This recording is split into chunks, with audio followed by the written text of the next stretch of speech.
They thought it was just the pizza guy. They thought it was just some guy in the woods. But what if someone was watching you?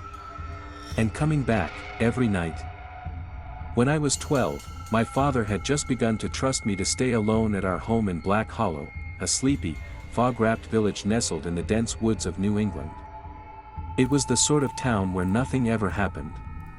The streets were empty by dusk, neighbors smiled and waved, and the local shops still hand-wrote receipts. People didn't lock their doors at night, not out of arrogance, but because danger felt like a foreign concept. Our old colonial house sat at the edge of town, near the woods, where the fog never quite lifted. That weekend, my parents were heading out of town for an overnight trip, leaving me alone for the first time. My older brother, usually my babysitter, was away at a camp. My parents, young and still lively, trusted that I could handle a single night to myself. They left me some cash and a note: order dinner, lock up, no movies past midnight. I was over the moon. Pizza, solitude, and hours of my favorite spy video game, Phantom Strike, on my dusty Playmaster 2 console. It was going to be perfect. I ordered a pepperoni pie from Crowley's Pizzeria, an old brick place just down the road. The delivery guy showed up, mid-30s, sallow skin, a grimy beard, and wearing a black cap with a faded eagle on it. He handed me the box, glanced into the house, and asked, "You alone in there?" The way he said it, low and greasy, made my skin crawl. I lied, badly, muttering that my dad was upstairs. He handed me my change, then lingered for half a second too long before leaving. I ate in the kitchen, then wrapped up the leftovers in foil, just like Mom told me, and returned to my game. Hours passed. It was close to 11 when the doorbell rang again. I shouted, "Mom! Dad," and reached for the knob. But instead of a familiar voice, I heard, "I need help." Something about the voice felt wrong. It was too calm. Too patient. I asked who it was, and the man repeated, "Please, I need to use your phone." That alone froze me. I didn't look through the side window. I didn't want to see whoever was out there.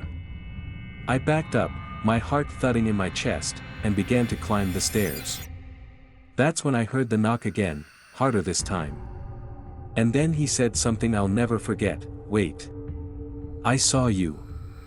I stopped halfway up the staircase, the front door still visible behind me.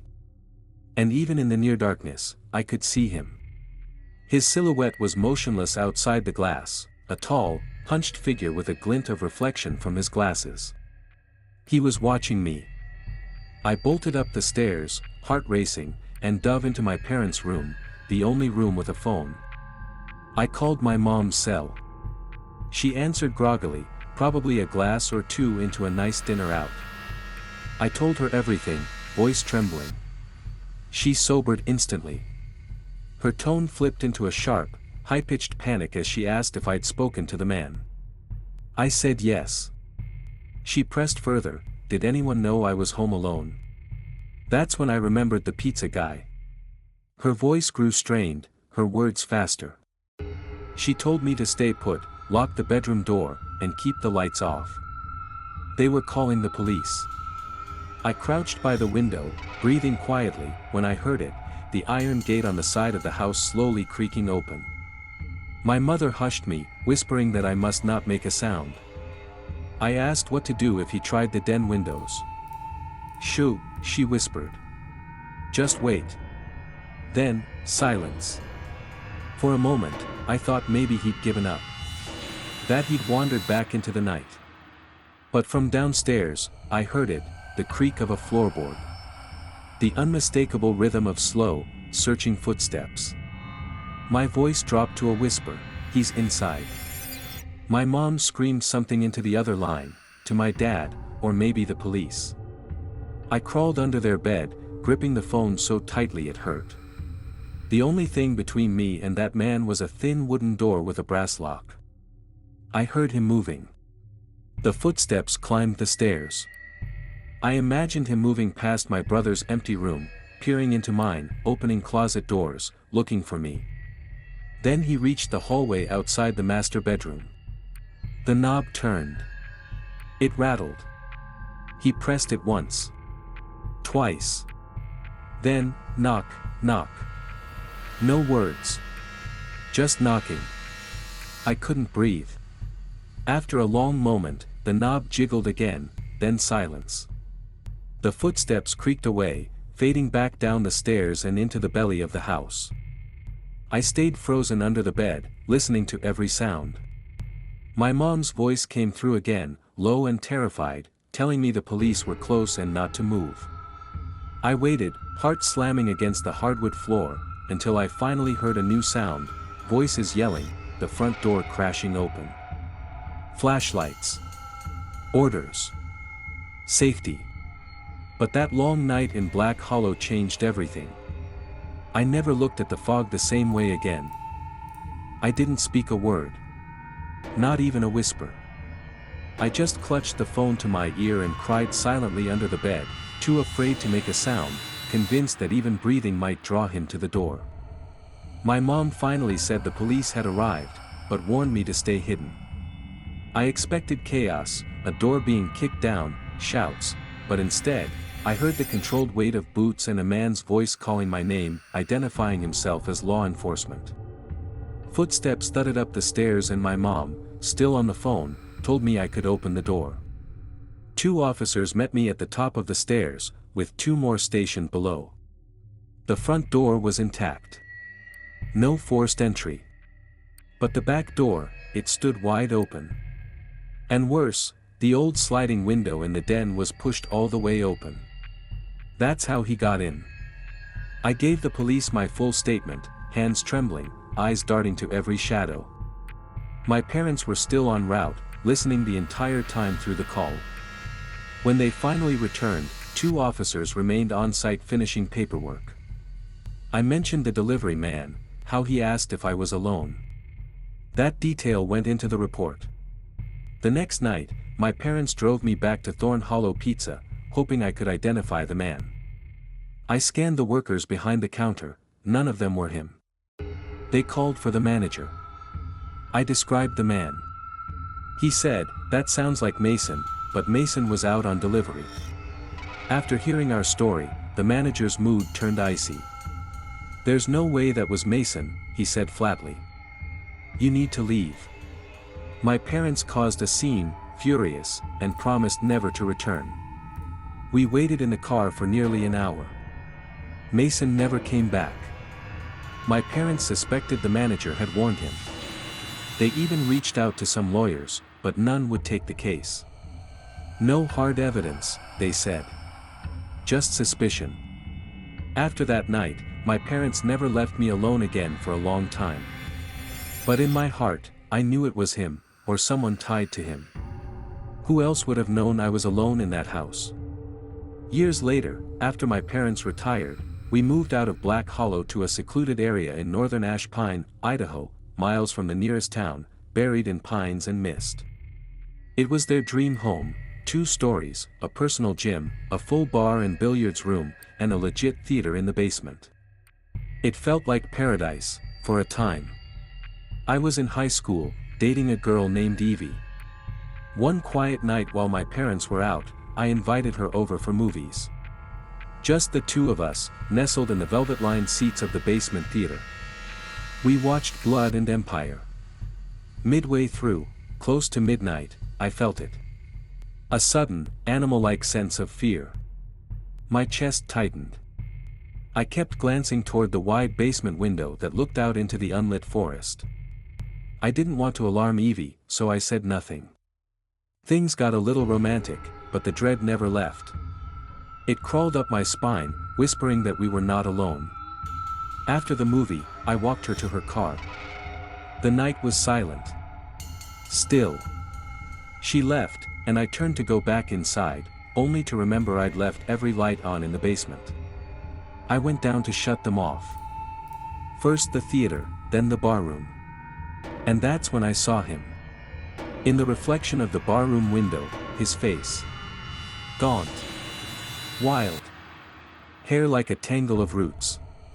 His eyes locked with mine, and he smiled with a mouth that didn't quite close right. In his hand, a long kitchen knife. He tapped it slowly on the glass. Tap. Tap. Tap. I didn't scream. I didn't move. I backed away slowly. Moved to the billiards room, flipped the light off, and turned to the sliding door that faced the woods. He was there too. As if he'd walked through the glass itself. Still smiling. Still tapping. Inches from me. No sound. No motion. Just watching. I ran upstairs. That's when my parents returned. "There's a man," I gasped, "a man with a knife." I saw him. My dad didn't hesitate. He grabbed his rifle and ran into the night. My mom, pale and trembling, confessed, "There have been break-ins. A man. Wandering the woods. You just described him." The police searched. Nothing. No footprints. No forced entry. Just the quiet, yawning void of the woods pressing in around the house. That should have been the end of it. But it wasn't. That night, as I lay in bed on the second floor, I heard it again. Tap. Tap. Tap. Gentle metal on glass. Directly below me. Beneath my room, where the theater was.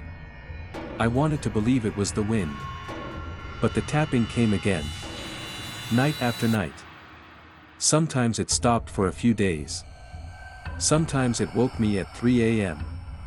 I heard footsteps above my room once, on the roof. But whenever I checked, there was nothing. Just that feeling. Like I was prey. Winter arrived. My parents planned a short trip, though reluctantly. Before they left, they gave me a shotgun, and our Rottweiler, Odin, stayed by my side. One night, the forest was silent. No wind. No birds. Then I heard it, crunching footsteps in the snow. Slow. Deliberate. Odin stood up. His ears lifted. A low growl began in his chest, growing into a violent bark as he stared at the front door. I didn't move. Neither did the man outside. Then came the knock, hollow, mocking. I didn't answer. I just sat in the dark, shotgun across my lap, the dog snarling at my feet. I barely slept. At sunrise, I went outside. What I found stopped my heart cold. Footprints. Dozens of them. Human. Barely sunken into the snow. They circled the entire house. Every window. Every door. As if he had been, watching. Searching. Waiting. The prints led across the property and vanished into the woods. I followed them for about half a mile. That same rotten feeling crept into my gut again. The tracks began to zigzag, loop around, cross over themselves, like whoever made them wanted to be found, but only for a while. I stopped. Something told me I was walking into a trap. I turned back. That night, the tapping returned. But it wasn't faint anymore, it was louder.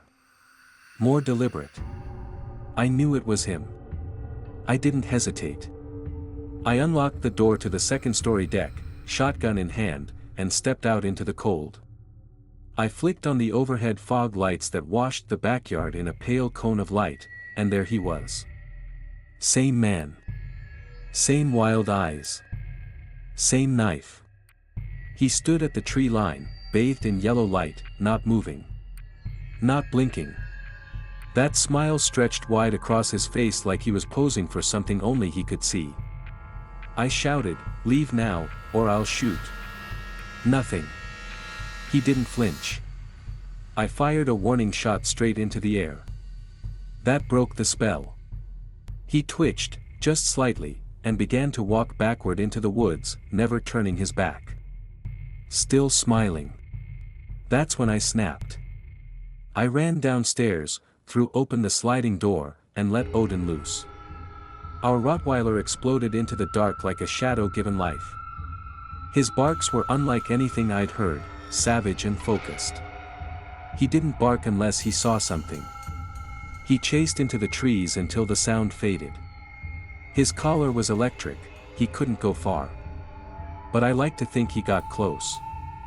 That he scared the man. Because after that night, I never saw him again. March of 2022. Spring break. I was a second year at Creswell College. 6 of us, me, Matt, Chris, Tyler, Jess, and Sarah, rented a cabin deep in Greystone Hollow, South Carolina. We wanted an escape. No signal. No school. Just music, drinks, and bad decisions. The cabin looked amazing online, 2 floors, a wraparound porch, private land, lake nearby. Too cheap for its size. That should have been a red flag. The man who rented it to us sounded off when we called, thick drawl, kept saying, "Don't wander too deep. Ain't safe back there. Old stuff. Busted wells. Snakes. Folks get turned around." We laughed it off. Thought he was just adding a spooky backwoods vibe. Then we got there. The drive took forever. GPS gave out an hour early. The road turned to gravel and the trees thickened like a tunnel. When the cabin came into view, everyone went quiet. It looked wrong. Older. Grimy. Windows fogged and streaked. Paint peeling. Shutters clinging by a nail. The air smelled like mildew and garbage. We joked it added rustic charm, unloaded the cars, and started drinking by 7 p.m. The first night was good. Music. Cards. Fire pit. Around 11 o'clock, the cold pushed us inside. That's when I realized how dark the woods were. Not regular night dark, ink black. The porch lights barely reached the first row of trees. No wind. No bugs. No animals. Just heavy, unnatural silence. We went to bed around 2 a.m. I had a ground floor room next to the kitchen. Just a bed, a lamp, and a window that looked out into the trees. At 4:15, I woke up. No sound. No reason. Just awake. My heart was racing before I even opened my eyes. Then I heard it. Tap. Tap. Tap. Slow. Not metal. Not glass. Flesh. I turned toward the window, and he was there. Pressed against the glass. Face pale, eyes wide. Mouth slack and open, like he forgot how to breathe. His chest moved, but he never blinked. His hair was matted. No shirt. Just standing. Staring. Tapping. I couldn't move. Couldn't breathe. The tapping picked up, rhythmic. Taunting. I whispered, "Matt," no response. Louder, "Matt." He stirred from the couch, mumbled, then looked toward the window, and saw him. He yelled and knocked over the coffee table. By the time we turned the porch light on and rushed outside, the man was gone. Everyone woke up.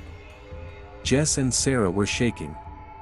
Tyler tried to laugh it off, some drunk idiot. Chris said maybe a lost hunter. But I knew. It wasn't random. That man was watching me.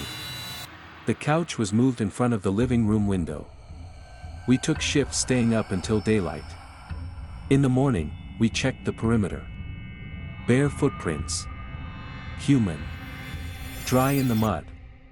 They circled the cabin. Every window. Even the one above the second-floor shower. Every single one. We should have left. But we didn't. Second night. Same routine. Fire pit. Drinks. But quieter now. No one wandered far from the porch. Jess didn't drink. Chris kept his knife on his hip. We locked all the doors. Double-checked the windows. At 3:30 a.m., Matt went to get water. I heard him stop in the hallway. Then, "Hey, come here." I stepped out and saw him pointing. There was someone in the kitchen. Inside. The man. Pale. Naked.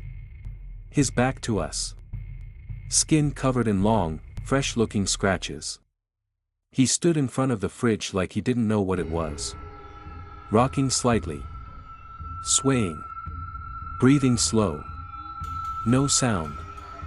Matt backed up. Silent. Everyone gathered behind me. Sarah grabbed a fire poker. Chris had a broken chair leg. I flicked the kitchen light on. He was gone. Just, gone. The back door was wide open. No damage. No sign of forced entry. Just unlocked. We didn't speak. We just packed. Essentials only: wallets, phones, keys. Left behind food, bags, gear. Drove through the trees until our phones lit up again. Called the sheriff. Met a deputy at a diner an hour out. He didn't flinch. Didn't ask many questions. Just, "Anyone hurt?" Then, "Yeah, had a few issues lately." Squatters. Not all of them right in the head.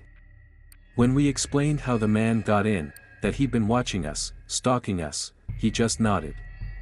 Like he'd heard it before. When we brought up the cabin owner, his face changed slightly. Recognition. Discomfort. But he said nothing. 3 days later, the rental listing disappeared. Gone from every site. No refund. No call. No explanation. We don't talk about that trip anymore. But I still wake up sometimes. And when I do, I see his face. Pressed against the glass.